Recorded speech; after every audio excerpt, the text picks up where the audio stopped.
Hi, it's Anna from Dreamslains. Today in the rehearsal space, and I want to give you a quick run through of my synth rig. Because as you can see, there is a lot of stuff, there is quite little space. It's one of the most important parts of equipment I'm bringing on tour, and also for setup and rig down during or before and after the gigs. Minutes basically count. So having a rig that is easy to put up and take down is really important. So I'm all the time working with trying to optimize things. As you can see here, for example, most of the cables, so most of them are MIDI cables, going through a Kawai MIDI patch bay that you can see here.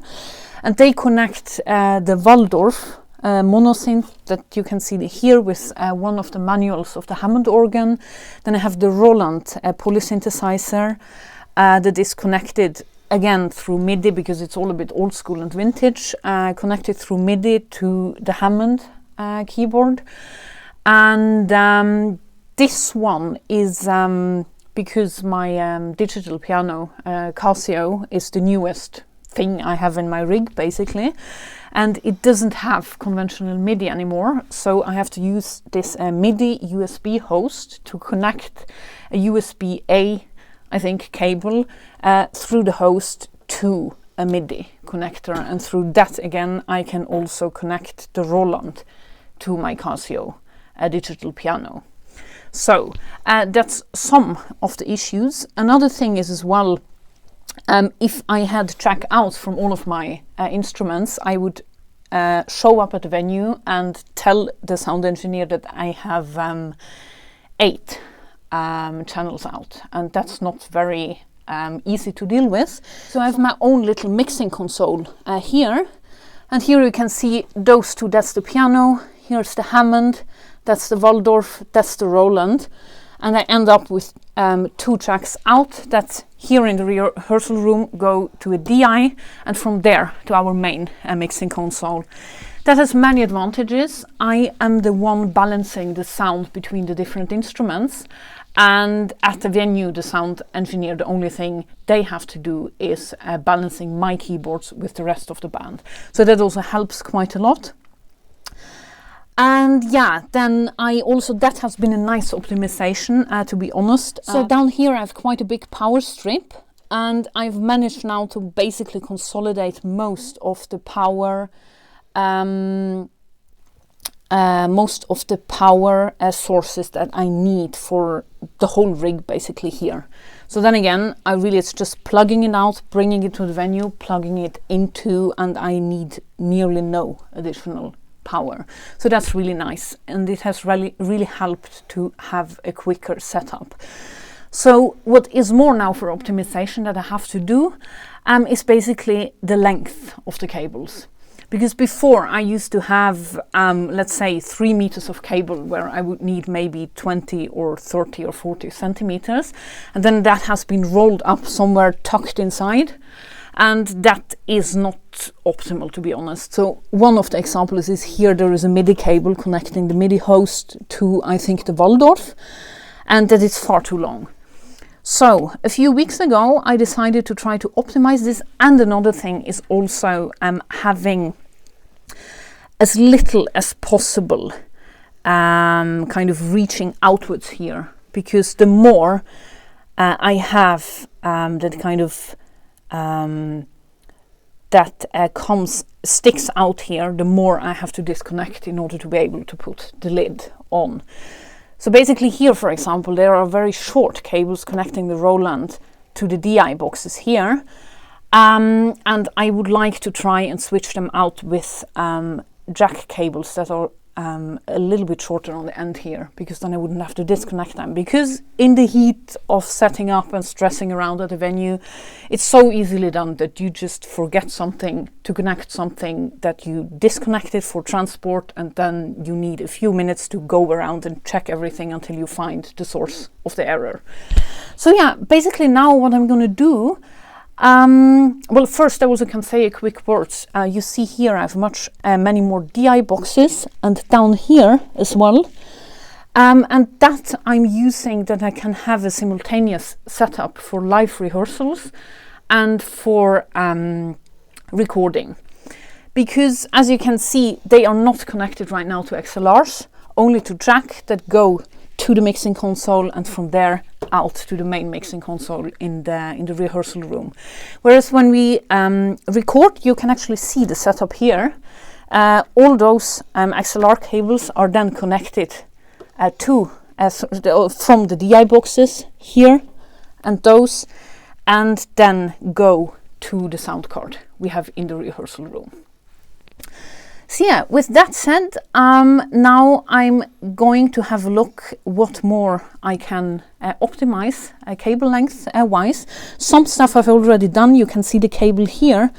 It's mostly electricity power cables that I've shortened. The one here, that helps a lot. The one going to the Roland is really kind of, I think, maybe 20 centimeters long, going right down there. And I think the shortest one I have is only 10 centimeters, going from here right down into the power outlet there. So that has helped amazingly with having kind of more space in the rig. So yeah, let's have a look. Yeah, so now I have MIDI jack cables here, 20 centimeter long, and you can also see on the end here they're as flat as I think possible right now. 20 centimeter cables, and then I have some 40 centimeter cables as well. And then that's especially for the MIDI host here. I have a quite short MIDI cable and a very short connector for, I think that's USB-A. So yeah, it's a USB connector. I never remember which one is which. So yeah, let's have a look. Starting with the MIDI, because there is definitely room for improvement. Let's see, where is this one's okay, so that one's the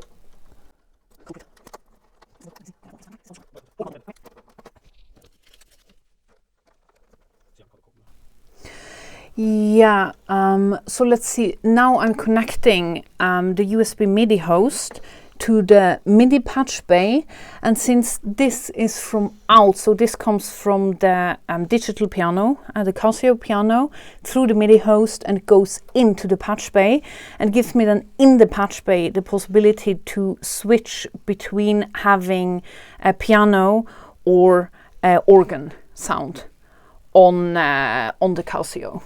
And also there is of course an integrated organ sound on the Casio, but the one that is in the Roland is much better, of much better quality. So yeah, this saves a huge amount of space. This one could be shorter. I think I should order another one of those short ones, because it helps such a lot.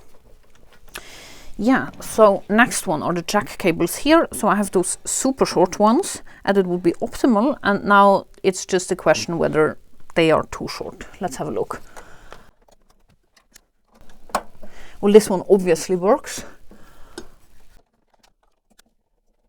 Well, isn't this bloody perfect? It just works. This is great. Because now I won't have to disconnect those. And it just saves me time and it saves space, and with having them flattened on this end as well, it actually also stabilizes the DI boxes here, so that's really lovely. Yeah, because I had the idea of changing out those because when they are have an angle, it is quite difficult to accommodate the power plugs there. So I'm considering changing those with those kinds that are flat on one side and like this on the other side. So I'll have a look at that.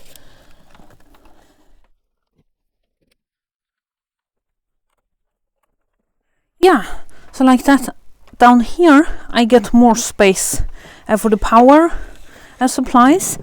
And at the same time, since the Roland already comes this far out, saving space by having flat jacks here doesn't really help, and it only obstructs. So this is really an improvement.